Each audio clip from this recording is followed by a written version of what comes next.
Hoje estamos com a falta do rolinho, mas nós vamos começar. Bom dia, boa tarde, boa noite. Você que está nesse Brasil, em Israel, você, nossa comunidade querida aqui. Vamos começar ali para o sul de Beersheba, tem o pessoal de Hatzerim, nossos amigos também que escutam o Oi Vavoi, aonde? Rishon LeZion, Netziona, Rehovot, Modi'in, todo o pessoal ali de Lapida, onde está o nosso amigo, olha, onde não está agora, porque o Serginho está lá em São Paulo agora, já falando com a gente.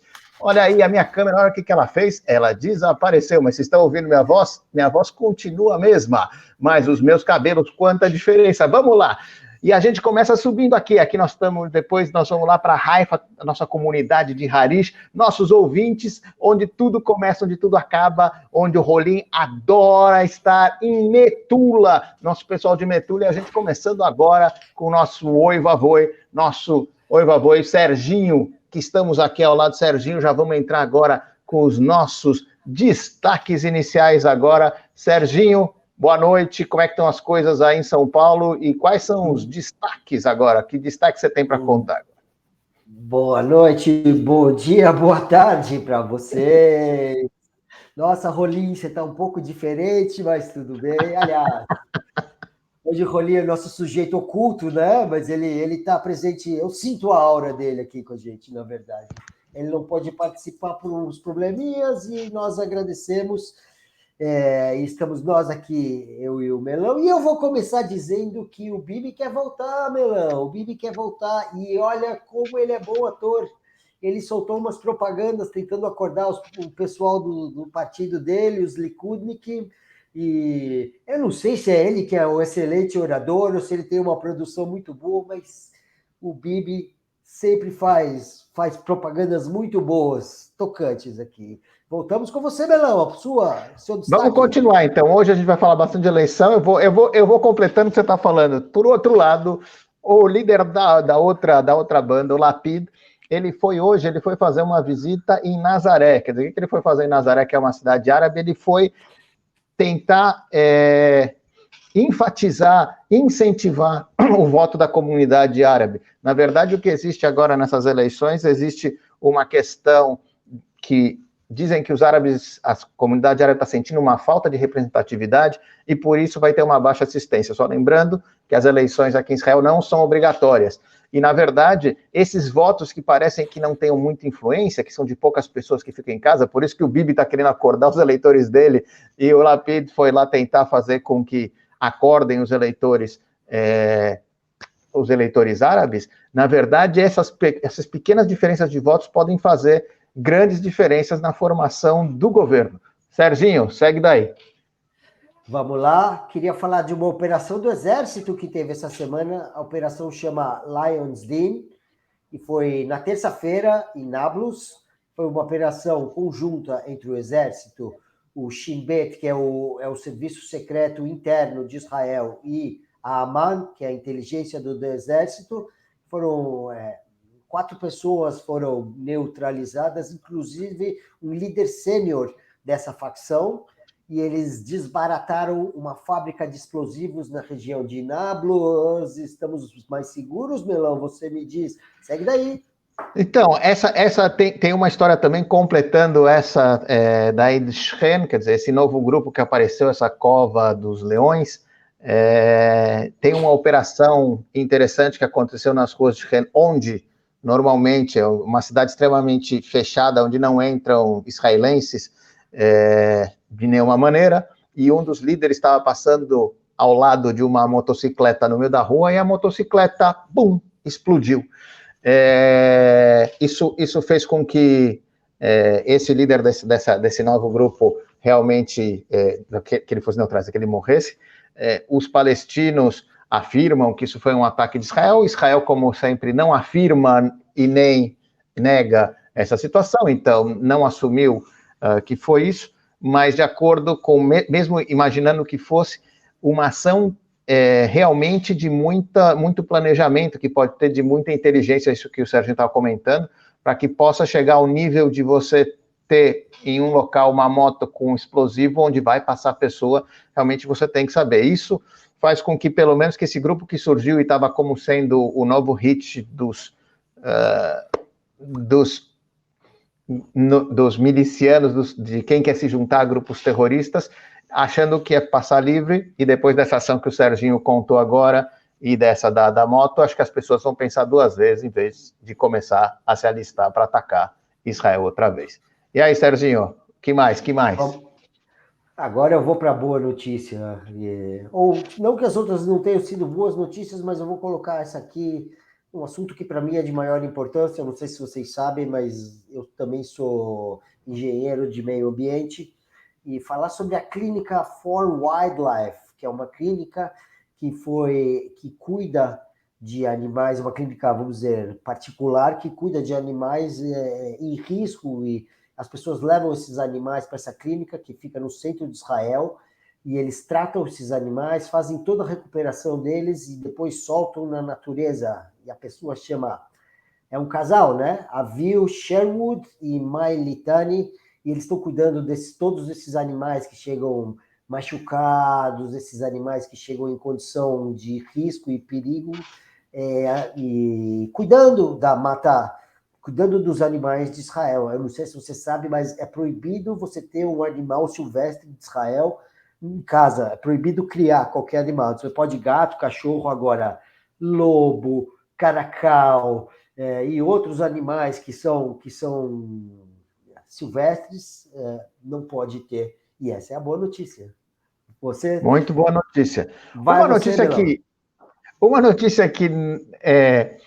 está acontecendo aqui em Israel, na verdade, é mais um relato do que uma notícia, que o clima aqui não está para brincadeira. Na verdade, hoje, nós estamos falando assim, então agora na quarta-feira, hoje foi um dia realmente bastante estranho com relação ao clima. A gente começou aqui em Israel de manhã, o céu fechando e grandes trovoadas aqui em Israel. Trovoadas, assim, barulho mesmo, que você não sabia o que era, muito forte. E uma chuva bastante forte, que deve ter durado uns 10, 15 minutos como máximo. E logo depois, deu uma invertida, ventos fortes, e começou um hamsim. Hamsim é um vento quente que vem do deserto, então realmente esquentou, e esse vento costuma vir com areia, então fica aquele, digamos que é a versão israelense do fog londrino, mas fica tudo nublado aqui em Israel. Então, nesse mesmo dia, a gente teve essas duas coisas, e além de tudo, mais uma para fechar a história. Fala, Serginho. Não. O fog londrino é gelado. Claro, mas é verdade. Ou xará, você quer arrancar a pele do corpo quando você bate um negócio desses em você. Você não aguenta, que é muito quente. Exato, não. E é muito engraçado que a gente já está começando a baixar as temperaturas, indo para o outono, já encaminhando para o inverno, e teve essa subida hoje outra vez. E junto com tudo isso que a gente está vendo do clima, hoje foi dia de um eclipse parcial do Sol, que começou lá pela 1h da tarde, terminou lá pelas 3. No Brasil também, Serginho? Olha, rapaz... Tá bom, não sei se vê de todos os lugares do mundo aqui em Israel. Sim, não me mandou nada. Mas eu não sei exatamente se foi, porque com nuvem e com poeira, eu não sei como é que ficou a visibilidade daqui de Israel, mas hoje foi um dia que teve, então foi um dia bastante complexo do clima. E o último, só detalhe antes da gente passar já para a entrevista, não sei se Serginho tem mais algum destaque ou fecho eu aqui?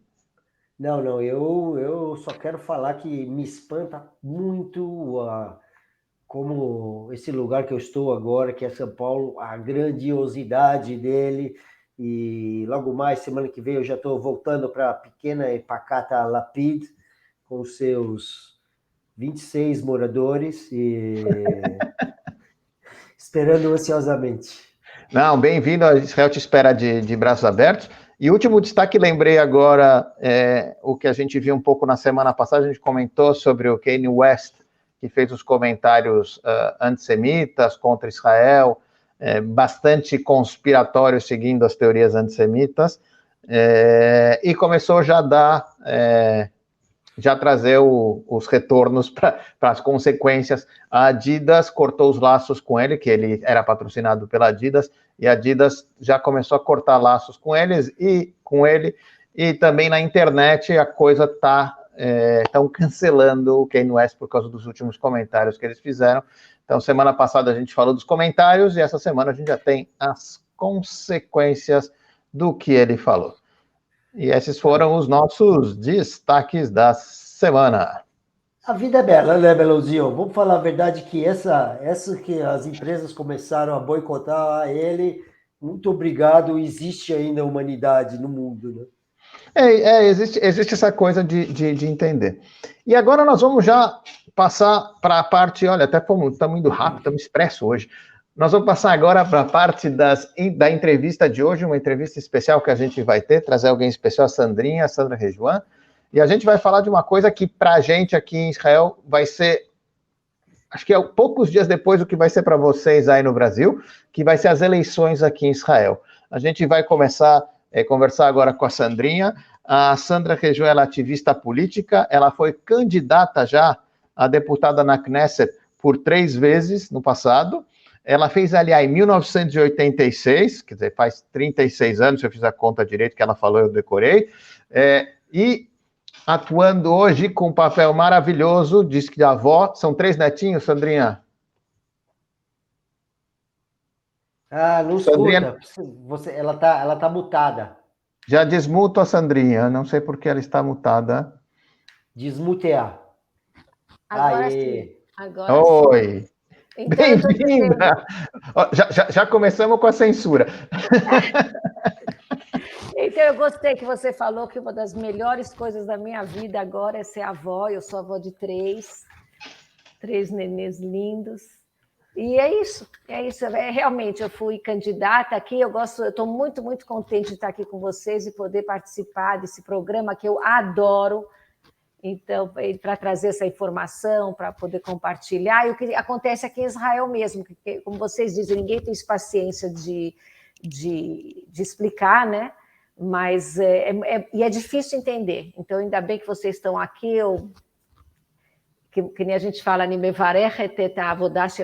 o trabalho incrível de vocês, eu abençoo vocês e parabéns. Muito obrigado. Obrigado, Sandrinha.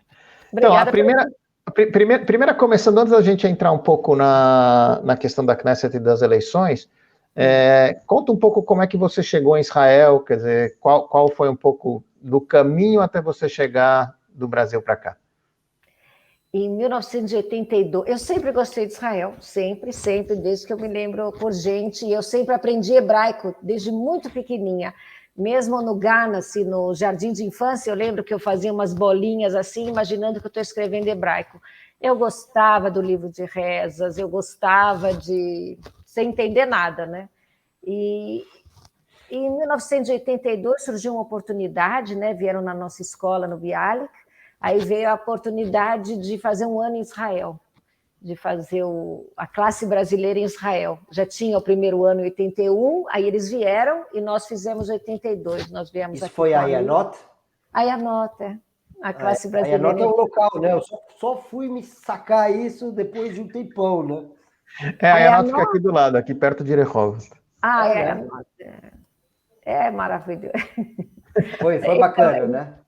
Foi um ano assim, incrível. Nós tínhamos de 15 a 16 anos, era a média lá, e tinha alguns um pouquinho mais velhos, tinha uma um pouquinho mais nova, mas foi fantástico. Então, são irmãos, nós éramos em 50, e são os irmãos que eu tenho até hoje. Nós somos muito unidos, assim, mesmo que a gente não se vê quase nunca, o carinho e a ajuda sempre que precisa, e o apoio moral e o carinho, assim, é uma coisa que ficou. Então, é uma coisa que a gente ganhamos muitos irmãos, aprendemos hebraico. Na época, eu sabia hebraico já, então tinham poucos que já falavam hebraico. Então, foi assim, foi uma coisa natural. Quantos ficaram em Israel? Desse pessoal aí da Ayanot, as pessoas fizeram aliá mesmo? Eu acredito que de 50, eu acho que tem uns 20 quase, Eu acredito muito que bom, sim. Hein? Eu acho que 20, sim. E muitos... A gente se enturmou muito aqui em Israel. Então, ultimamente, até eu sinto neles também, em mim, que o sotaque brasileiro voltou. A gente está aqui há tanto tempo que já tinha perdido quase o sotaque. E olha, eu quero te contar uma coisa interessante. Eu sei que vocês contam não só coisas assim de noticiário, essas coisas, eu sei que eu quero contar. Quando eu vim para Israel com 19 anos, depois eu voltei, passei aqui uns anos e fiquei. E quando eu tinha a minha primeira filha pequena, eu fui para o Brasil, meu pai me levou ao médico, Aí ele começou a falar, eu estava com problema de coluna, ele falou, explica aí, ele levou para um colega, meu pai era médico, aí eu comecei a explicar o meu problema, meu pai fez, ai, o que é esse português? O que é isso? Ele está falando que nem índio, aí você está fazendo essa entonação, essa coisa, tá? Aí me deu Meu pai ficou bem assim, ele falou, não, deixa que eu falo, assim, ele estava horrorizado, né? Ele tinha aquele português, assim. Isso é uma coisa engraçada, né? Eu acho que eu falo bem o português ainda, né? Mas porque Ainda, hebraico né? não é muito bom, né? Mas eu acho que eu falo bem o português, mas várias vezes eu tenho pego táxi ou Uber, e eles falam assim, de onde que você é? Eu falei, não, eu sou de São Paulo. Ele falou, não, de onde você veio? Eu falei, não, eu sou de São Paulo, eu nasci aqui. Eu falei, não, você não nasceu aqui. De onde você veio? Tá bom, já entendi. Não, isso me acontece. Aí me acontece no Brasil, porque nos últimos anos também eu trabalhei também como tradutora em várias ocasiões para ministros, para presidentes, tal. Acompanhei o presidente Pérez, porque procuraram uma tradutora, né? E eu falei, eu tenho que voltar ao português, sabe? Do jeito que tem que ser feito. Então eu falo, mas as pessoas me falam às vezes quando eu estou no Brasil, e isso me deixa assim, falam, mas você não é daqui, você é de Minas. Eu falei, então tá. Então você não sabe se eu sou de Minas, Rio de Janeiro, porque eu já não tinha aquela coisa paulista, mas eu falei, eu procurei adquirir, então depois que meu pai me aconselhou, né? Que ele meio que me obrigou assim a voltar a falar direito, então eu comecei a ler muito e me informar muito, então eu procurei deixar meu vocabulário bem mais rico, mas é isso.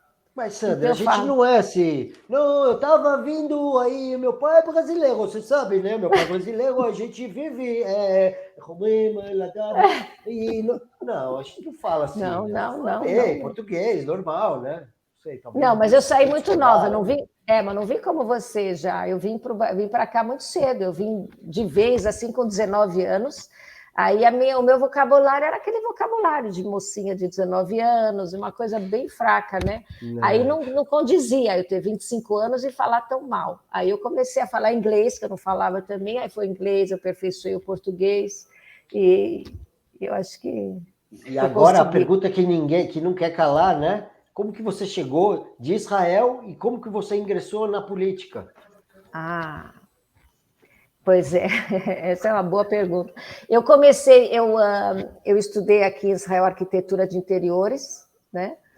E eu trabalhava já nisso, mas em paralelo eu ajudava muito todos os líderes da comunidade judaica desde muito cedo e fazia essa ligação com o parlamento de Israel. E como eu falava as duas línguas, então eu sempre fazia a tradução simultânea quando tinha alguma reunião ou pediam para mim, sabe, fazer alguma... marcar aqui em Israel reuniões ou fazer alguma coisa no Brasil. Então eu sempre lidei com esse intercâmbio. Eu vi que o que eu fazia começou a ficar cada vez mais forte, mais importante. Aí, mesmo assim, eu achava que a minha voz estava fraca. Uma vez eu fiz assim, eu vi uma entrevista no Brasil e foi o que eu falei, foi essa expressão, que a minha voz estava fraca. Porque quando você faz muita coisa e ajuda muito, você acaba... as coisas estavam passando do lado. Então, tinha a imagem de Israel no Brasil era péssima nos anos 90, péssima nos anos 90, 2000, era muito ruim, e tinha muita coisa a ser feita. E israelense tem essa, que se você pensa assim, do israelense pode pensar, e o país de Israel também é assim. E eu falei, eu ingressei na política por vários motivos. Primeiro, para melhorar a imagem de Israel através da verdade. Eu falei, basta você conhecer Israel, basta você saber a verdade, que você já... toda essa desinformação que é disseminada assim, na mídia, o negócio acaba logo. Então, foi assim que eu ingressei. Aí eu resolvi fazer, porque quando eu estava em contato com ministros e membros do Knesset, foi muito fácil, não é como no Brasil, que você vê eles só na televisão, ainda se batendo um no outro, se xingando. Aqui em Israel não, é muito acessível. Então, quando eu vi que eu conversava com eles e tinha muita desenvoltura com eles e muito resultado, e eles me ouviam em vários assuntos, eu resolvi fazer ainda mais, para ajudar ainda mais, para estar muito mais ativa, e o negócio foi se desenvolvendo. Aí eu fui saindo de tudo que eu fazia além da política e resolvi realmente ingressar na política. Primeiro eu ingressei no Likud, que eu tinha... Que ano mais ou menos isso, Sandrinha? Em 2007 eu me filiei ao partido Likud. Eu em 2002 já comecei. Aí eu fui assessora para assuntos de política israelense do embaixador da época, de 2002, e depois eu fiz parte do Conselho de Cidadãos Brasileiros em Israel, e junto com isso eu estava muito ativa no Knesset, muito ativa com os grupos, e eu vi que dava resultado. Uma das coisas mais importantes que eu me orgulho muito de ter feito é tirar, antigamente dizia asbará é explicação, que é diplomacia pública. Eu falei, nós temos que mudar o termo asbará, que é explicação, porque se a gente é um país soberano, se a gente está fazendo as coisas com boa intenção e de criar, e de conviver, de coexistir, quer dizer, você não pode chamar o que você explica, a tua diplomacia pública, em vez de você contar o que você faz, você fica explicando se desculpando, né? Mais ou menos, você fica justificando, é isso que eu queria fazer, você fica justificando o que você... Então, isso é asbará. Eu falei, não, eu quero apagar isso. Na época, logo depois, tinha o ministro da asbará, era muito amigo meu na época, depois ele foi presidente do Knesset, eu falei para ele isso, eu falei, se tem uma coisa que eu posso pedir para você, é para você chamar isso de diplomacia pública, porque nós temos que mostrar, em vez de ficar explicando queimando a fogueira depois, ou não queimando a fogueira, como é típica israelense. Aí foi uma coisa, levou a outra, ele mudou esse termo, eu falei isso, uma das grandes conquistas que eu acho que... Como fala isso em hebraico? Desculpa, pergunta, que não sei. Diplomatia tziburit.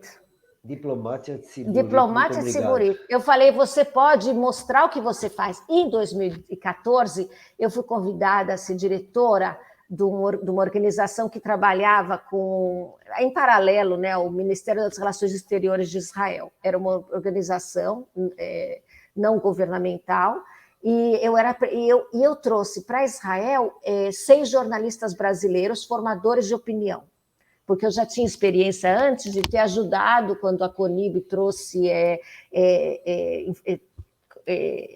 formadores de opinião e influenciadores na época, que eram escritores de novela, escritores e tal. Então, eu já tinha eu conhecia muito como é que se faz essas coisas, eu tinha muita prática, né? Então, chama. Eu tinha também, quer dizer, basta você mostrar, eu falei, você não precisa ficar explicando Israel, vem, olha Israel, ouve Israel, sente Israel, cheira, mexe, que você consegue, você já muda de ideia completamente. Então, em 2014, eu trouxe para cá 6 jornalistas brasileiros e o resultado foi maravilhoso. Eu conto Sandrinha, eu quero pergunta agora, já falando das atuais eleições, né? Nós estamos indo para a 5ª eleição em quanto tempo, Melão? Me ajuda, você? 3 anos e meio? 2 anos, mais ou menos, ali. O total eu li ontem, 15 bilhões de shkalim, são mais ou menos, pouco menos de 5 bilhões de dólares, né? E por que é tão difícil montar um governo em Israel? Qual que é a mesma divisão do que tem no Brasil? A gente tem em Israel, Sandra? Não. Porque o que é muito diferente do que acontece no Brasil e Israel. Porque em Israel, a culpa é do próprio Benjamin Netanyahu. O Benjamin Netanyahu, durante muitos anos, ele foi o primeiro-ministro e como líder do partido, como líder do Estado, ele quis fazer uma coisa que acabou vindo contra ele. Eu conheço ele muito bem, eu tenho uma admiração muito grande por ele, claro, por tudo que ele fez e por a pessoa maravilhosa que ele é. Agora, eu te digo o seguinte, ele criou animosidade entre as pessoas, entre os partidos, dentro do povo, entendeu? Então, existe um ódio muito grande, porque o que ele fez foi uma coisa que esses agora que estão no poder estão fazendo completamente o contrário. Acontece que eles não têm muita força, porque o que o Netanyahu inseriu aqui no povo de Israel e entre os partidos durante tantos anos funcionou, infelizmente, que é aquela coisa do Júlio César, que é dividir para conquistar, dividir, né, separar para reinar. Cada um fala de um jeito. Ele semeou a discórdia, né? O Maquiavel usou muito isso, aliás, eu recomendo a leitura do Príncipe de Maquiavel, né? Junto um dos livros, uma vez eu te falei, 2 livros importantes na vida de uma pessoa, né? E ultimamente eu tenho um terceiro, mas os 2 é o Príncipe de Maquiavel, quem não leu tem que ler, e o outro é o Pequeno Príncipe. Agora, para quem mora em Israel, e todo israelense tem que ler o Estado Judaico, de Herzl, porque é um manual, esse é obrigatório. E essa semana saiu mais um, Bibi. Não, brincadeira. É verdade, é verdade. Não, mas o Bibi, ele mesmo escreveu. Eu senti um paralelo aqui, se eu pudesse fazer um paralelo com as eleições do Brasil, eu falei assim, tanto os dois candidatos brasileiros como o Bibi, eles não montaram, eles não quiseram fazer o sucessor, entendeu? Eles falaram, não, eu que vou. Não tem ninguém atrás de mim, entendeu? Fica o partido, eles votam em mim, mas eu que vou, eu não quero ninguém na minha sombra, entendeu? E os dois candidatos, por que Lula com 75 anos de câncer e o outro também, por que não tem sucessor? Porque não é do interesse, né? Eles são, nesse ponto, eles são concentradores de poder, né? Eles não como eu entendo, né? Não, eu acho que uma coisa que aconteceu aqui em Israel nesses anos todos foi isso, quer dizer, na verdade, continuando o que a Sandrinha estava comentando, o Bibi, como não formou novas lideranças, quando alguém chegava e tinha o teto, que era o próprio Bibi, acabava abrindo e formando um outro partido. Então começa a gerar uma fragmentação de partidos de ideologia muito próxima, quer dizer, que poderiam simplesmente se não querem se juntar no mesmo partido, não precisa, mas na mesma coalizão, com certeza, e não estão se juntando, quer dizer, não estão se juntando, e aí eu acho que dá esse impasse. Sandrinha, eu vou te perguntar, você que conhece os bastidores, quer dizer, nesse sentido, vamos tentar contar para as pessoas partes gerais da eleição, como é que é a eleição em Israel, como é que é a votação, como é que funciona? Quer dizer, antes de chegar na coalizão, tem que eleger as pessoas. E como é que funciona isso? Cada partido tem uma maneira de ser. Quer dizer, o Likud, você tem as primárias do partido. No Likud e no Trabalhista, que é o Avodá, você tem as primárias do partido. Outros partidos, não. Tem o líder do partido e ele escolhe quem é o número 2, o 3 e o 4 dele e tal. Agora, o que você comentou, realmente, se o Netanyahu não tivesse criado essa animosidade, não tivesse criado essa distância, e ele não parou, ele até hoje não parou. Ele, quando chega uma pessoa muito próxima a ele e está ajudando, ele detona a pessoa. Detona. Esses dias ele fez a mesma coisa. Então, teve o antigo prefeito de Jerusalém que está atrás dele, está apoiando, falou, não, você vai ficar até o fim, e começou a ficar meio assim cheio. O Netanyahu humilhou, cara, humilhou. O Israel Katz também, que é uma pessoa que é fantástica, que fez coisas maravilhosas também, cortou o pescoço dele, e deixa a pessoa humilhada. Então, o Guidon Sar, que era o número 2 lá, que era um cara que tinha todas as chances, acabou indo para outro partido, e perdeu da força também. Então, é assim. Agora, os partidos são assim, nós temos vários partidos, esse é o problema. Queriam que também... E a gente tem outro problema gravíssimo aqui em Israel, que vocês não falaram, que é o presidente. Aqui o presidente não é nada, é uma figura só. Claro. Sim, o presidente... Então, o único presidente que não aceitou essa situação e foi excelente foi o Shimon Peres. Ele falou, eu não vou ficar lá à toa. Agora, o presidente não é para ficar só de, cerimônias e ficar lá ocupando e gastos enormes com aquela residência que não vale nada. Então, esse é o problema. Se Israel tivesse presidente, ou se o parlamento fosse mais forte, ou se não tivesse tantos partidos, porque o que causa é que partidos que têm 6 cadeiras, são 120 cadeiras no Knesset. Uma pessoa que tem 6 cadeiras foi o nosso primeiro-ministro, antes desse que está agora, que tem 18 cadeiras. Naftali Bennett. Naftali Bennett. Agora é o Yair Lapid, que fez muita coisa boa, está fazendo coisa boa, está mudando as coisas, mas também ele não faz tanta coisa, ele faz coisas também que são meio levianas, ao meu ver, né? Eu entendi que o de hoje, né, o Lapid, ele é o primeiro que não veio do exército, né? Exatamente. E não tem formação acadêmica. E tampouco tem formação acadêmica, né? Ele veio da TV, né? Para quem não sabe, o Yair Lapid, ele é apresentador de TV aqui e cresceu dentro, mas Tem as histórias. Tem umas histórias legais também. Tem uma música dele. Muita gente acha ele bonito, né? Eu acho que não é o meu gosto, para falar a Não, verdade. eu recomendo. Não, você falou agora uma coisa importante. Eu recebi um artigo longo, tipo aqueles artigos que você vê no WhatsApp e você manda aquela dupla sertaneja. Não li, não lerei. Não li, nem lerei. Mas eu li bastante, do Isaac Averbuch. Isaac Averbuch, ele escreveu sobre isso. Ele falou: as pessoas estão votando, estão comparando se a pessoa é mais bonita, se a pessoa é mais... Isso está acontecendo no Brasil e em Israel também muito acontece entre os jovens, que eles votam em quem é mais bonito, quem é mais fotogênico, entendeu? E você não está fazendo... É uma arma também. Pois é. Mas no Brasil está difícil, né? Você achar um bonitão. Mais uma vez vou concordar com você. Atzodeket, que nem aquele você tem uma razão. Coisa do sistema de eleição, quer dizer, que a gente sabe que no Brasil está com a urna eletrônica faz muito tempo e aqui a gente ainda vota em papelzinho, né? A minha pergunta é, não sei se você sabe o porquê, isso a gente, acho que no programa passado levantou, a questão da sigla, só para explicar para quem está em casa, quando você vai votar tem como se fosse uma caixa com várias divisões, e os papeizinhos dentro de cada uma, mas não vem escrito, por exemplo, Avodá, Likud, etc. Vem escrito uma sigla e é o próprio partido que escolhe a sigla. É verdade? Eu não sei esse sistema. Como é que funciona para a escolha das siglas? É porque os nomes dos partidos são muito compridos. Esse também é um problema aqui. O nome dos partidos são compridos e eles mudam também. Você pode chamar, quando você faz uma colisão entre dois partidos, muda para um terceiro nome, depois mudam de novo. Aí o que eles fizeram? Fizeram siglas que não significa muita coisa.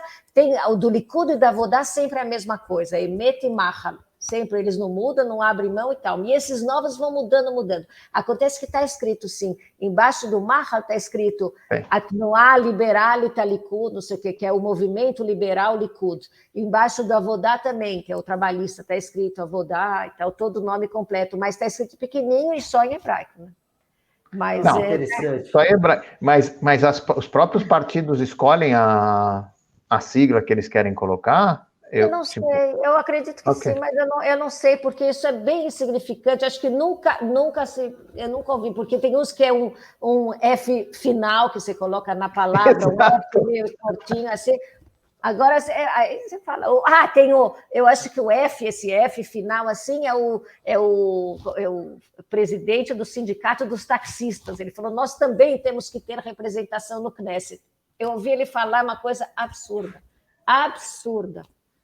Mas tinha jovens também, que ela fala que ela quer que os jovens estejam... Mas tem esses... E cada um com uma letrinha, mas embaixo está escrito, sim. Por isso que vale a pena... E o cálculo do Ahuzah Hassimah, da... Cláusula de barreira. O Rolim falou na semana passada, fala no Brasil como é que é, não lembro agora como é que era, mas é... Cláusula de barreira. Muito bem, cláusula de barreira.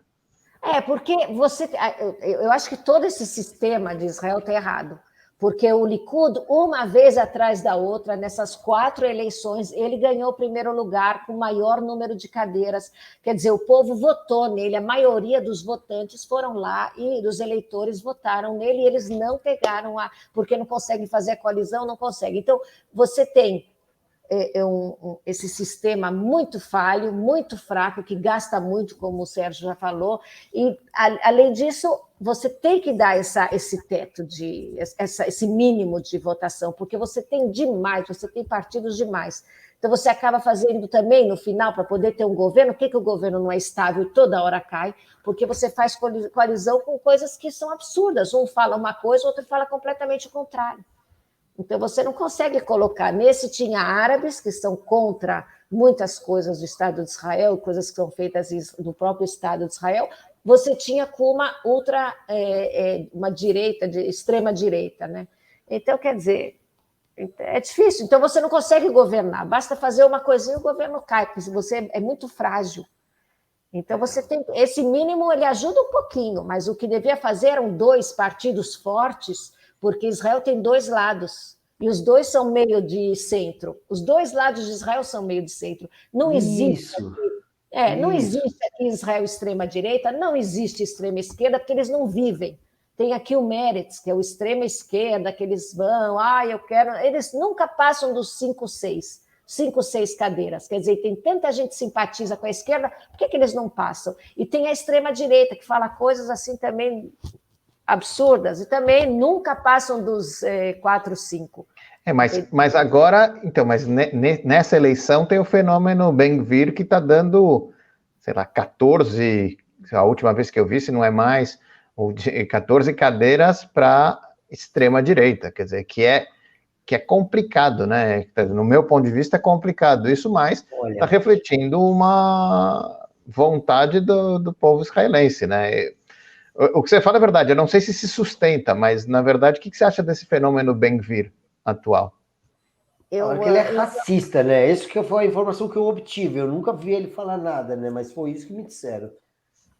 Eu acho o seguinte, é importante, o que você falou é importante, Sérgio, mas eu estou te falando o seguinte, o Ben-Gvir, ele toca num assunto que aqui em Israel as pessoas, como é que ele está conseguindo crescer tanto?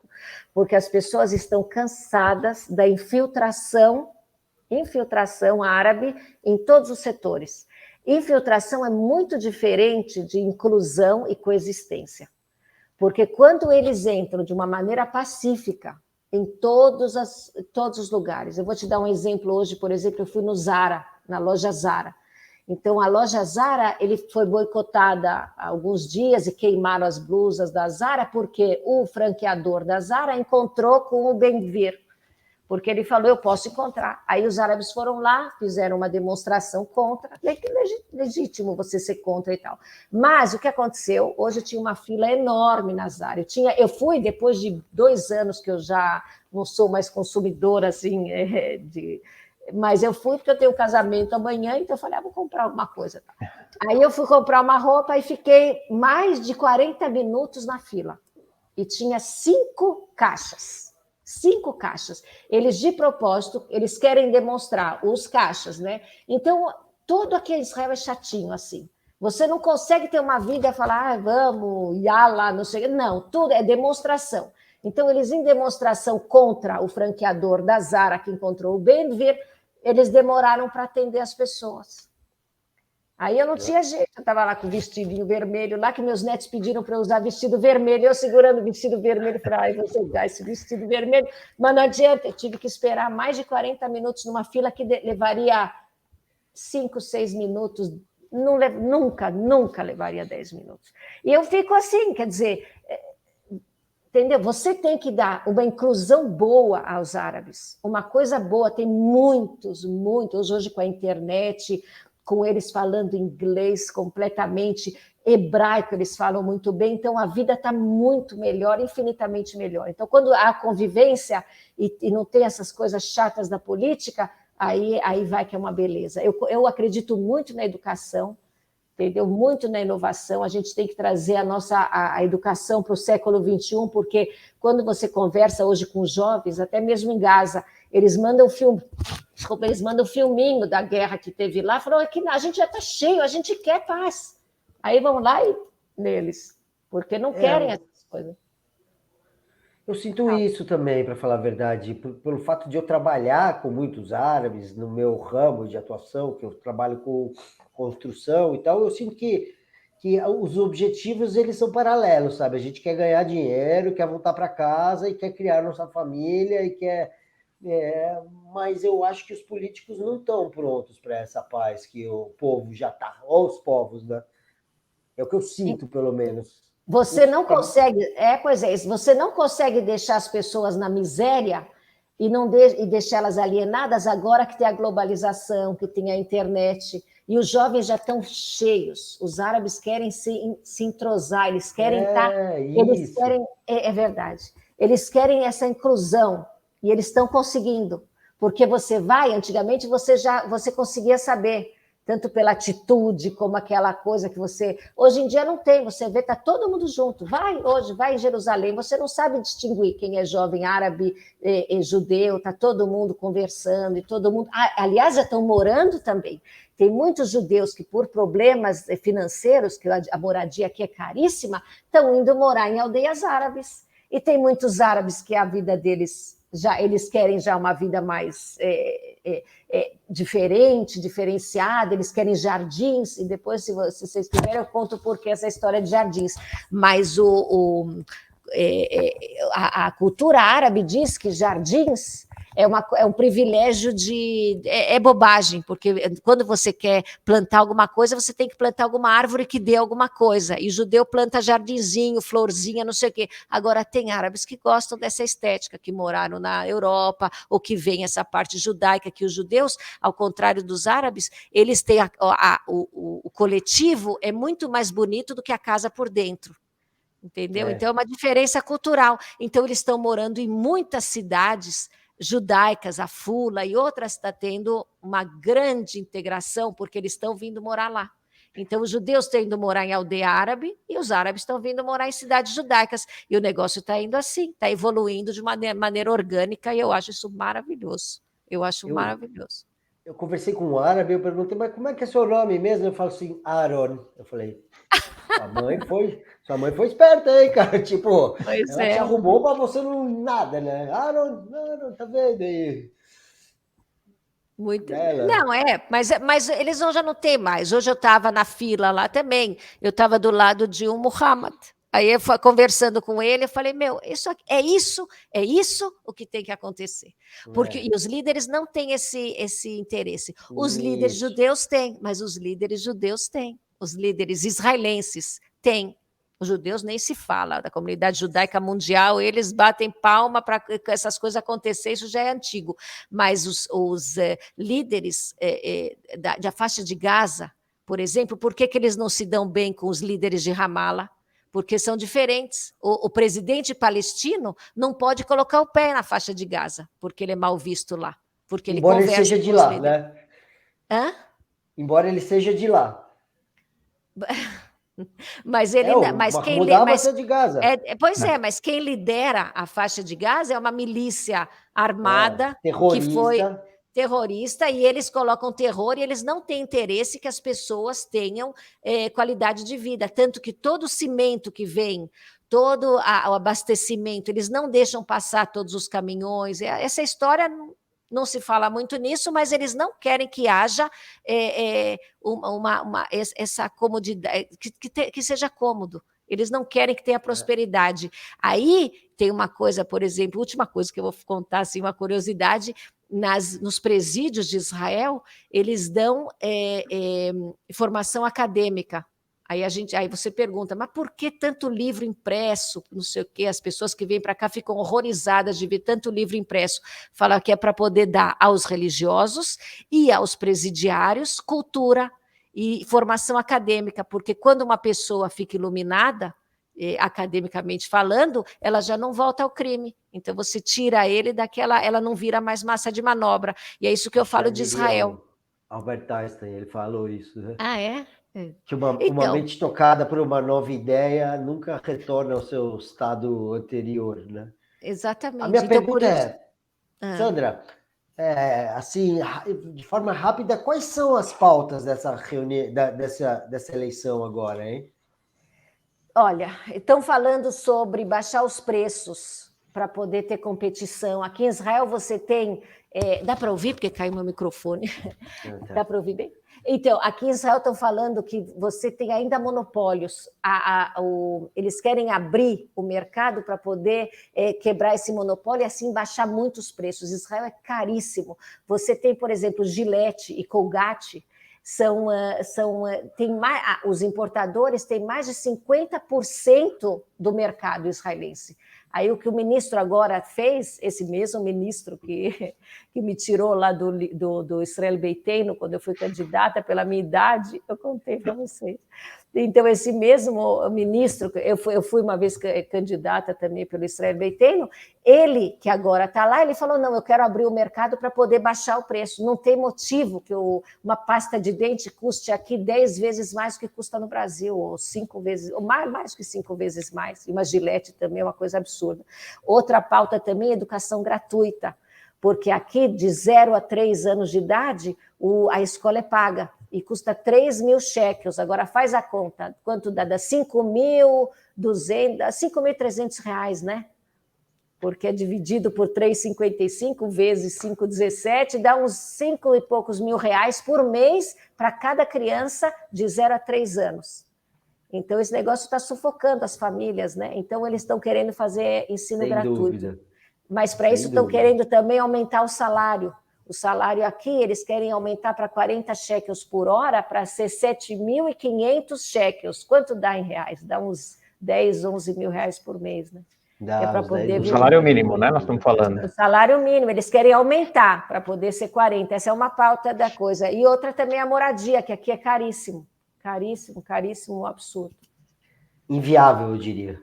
Mas ainda assim, quando fizeram uma pesquisa agora recentemente, essa semana fizeram uma pesquisa, saiu que a prioridade máxima de todo o povo, quando pergunta, é a segurança pessoal, porque teve um atentado, aí o negócio oscila. As pessoas estão pensando em moradia, em salário, em baixar os preços e tal, mas quando você não adianta, a educação é importantíssima, mas quando tem um atentado, aí já sobe nas pesquisas. Mas isso é ruim, né, Sandra? Porque a gente dá ao Hamas o poder de influenciar na eleição, né? Mas então, você não só dá ao Hamas. Quando o negócio oscila e o número 1, a prioridade número 1 do cidadão israelense é segurança pessoal, quem é o candidato, o único que dizem que é o mais adequado? O Bibi. Ele tem 47% dos votos quando dizem quem é o primeiro-ministro mais adequado, mais qualificado para ser primeiro-ministro, ele, com 47%. Eu tenho aqui os dados. Nas questões de segurança, né? Nós estamos falando agora. Em tudo. Quando você faz pesquisa logo depois que tem algum problema, então é que nem o Sérgio falou, a segurança aqui em Israel, ela é... Aí o negócio não adianta. Todos os... Saúde, educação, tudo cai. Aí fala, o Bibi é o melhor, porque ele realmente, que nem você falou, o Lapid, que está em segundo lugar com 23%, ele não tem a qualificação de exército. E esse Gantz, que está agora contra ele, que é que está tentando ser o primeiro-ministro, ele não tem uma voz tão ativa quanto o Netanyahu. Netanyahu, tanto ele é um estadista, como ele sabe falar, como ele sabe...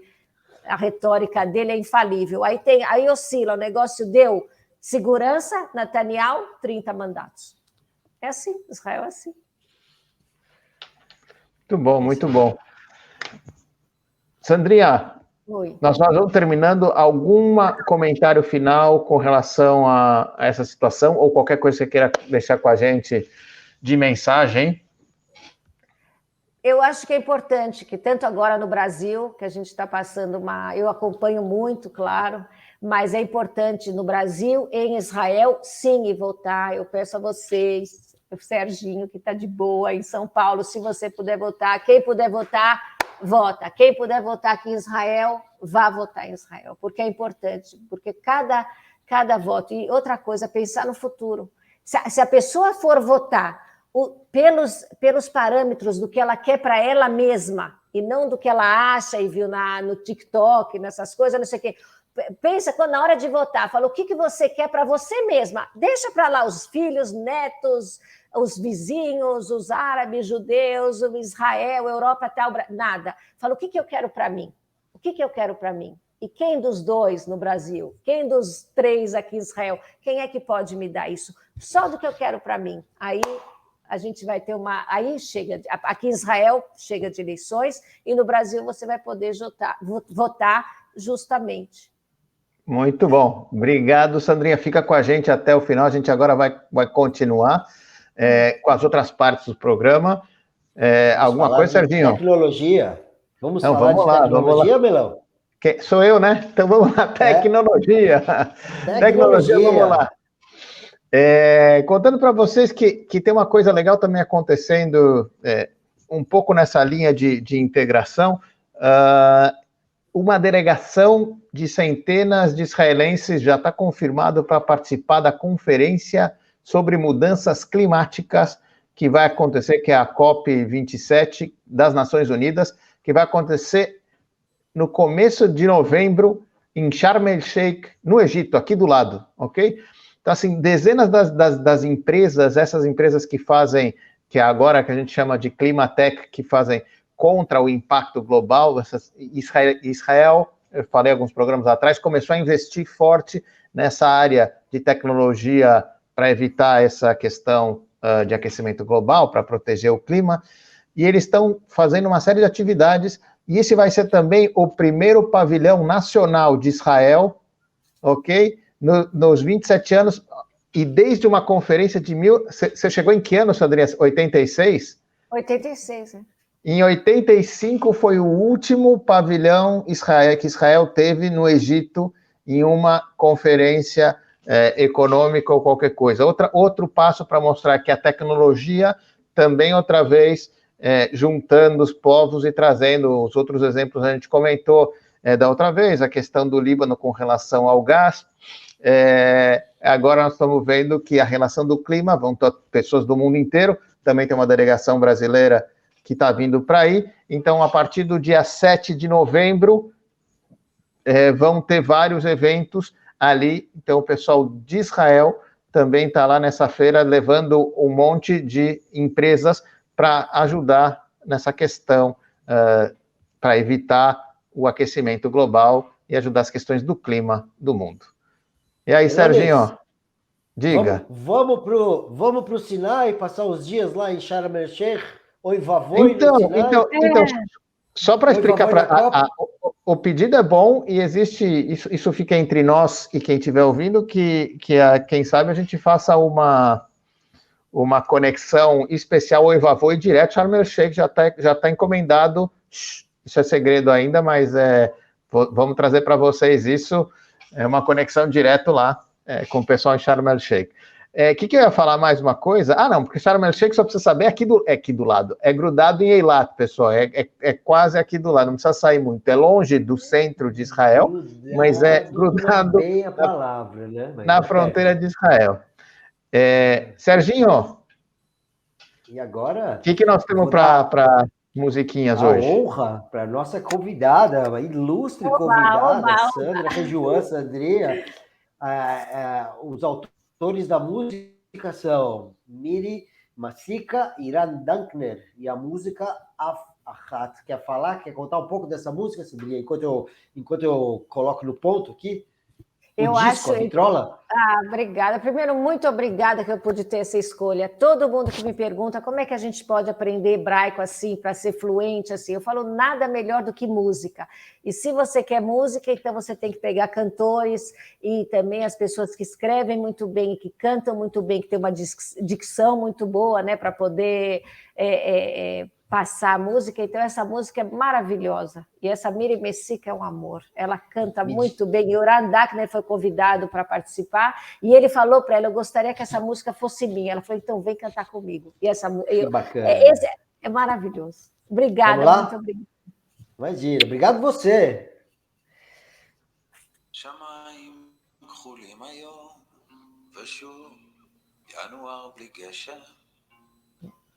אני בבית והחוץ הוא תמונה מטושטשת.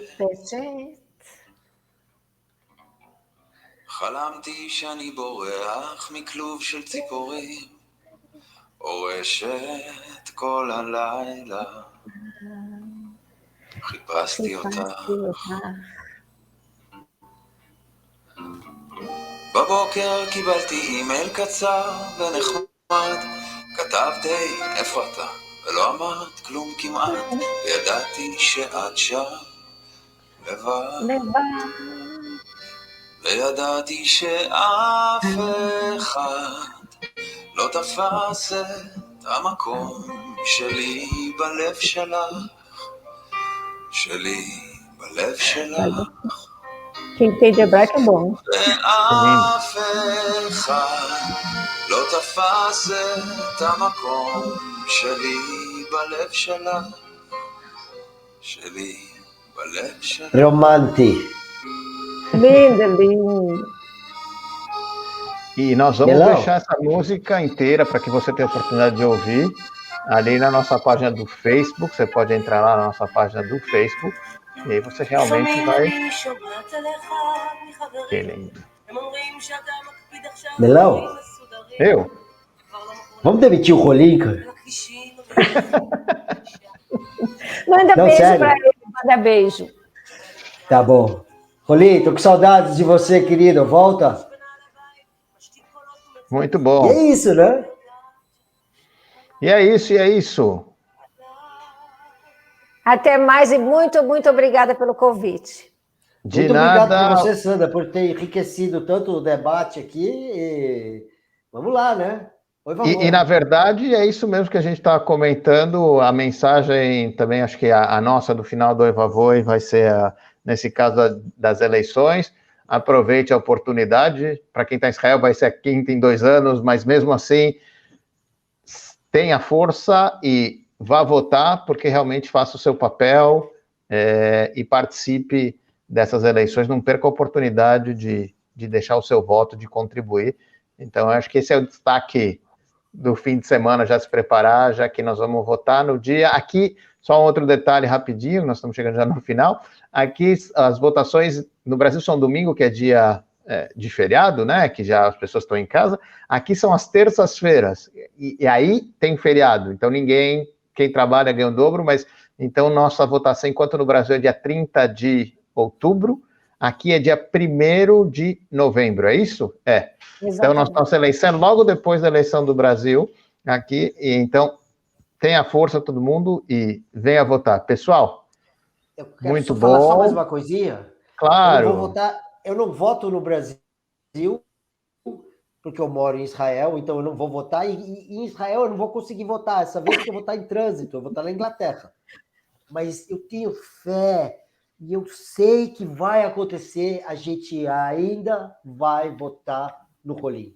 Eu sei que isso vai acontecer. Então, muito A gente já Porque começa a fazer ele é o campanha. cara. A gente já sabe, Rolim ou Ivavoi, já está ali, já está feitíssimo. Perfeito. Tá bom.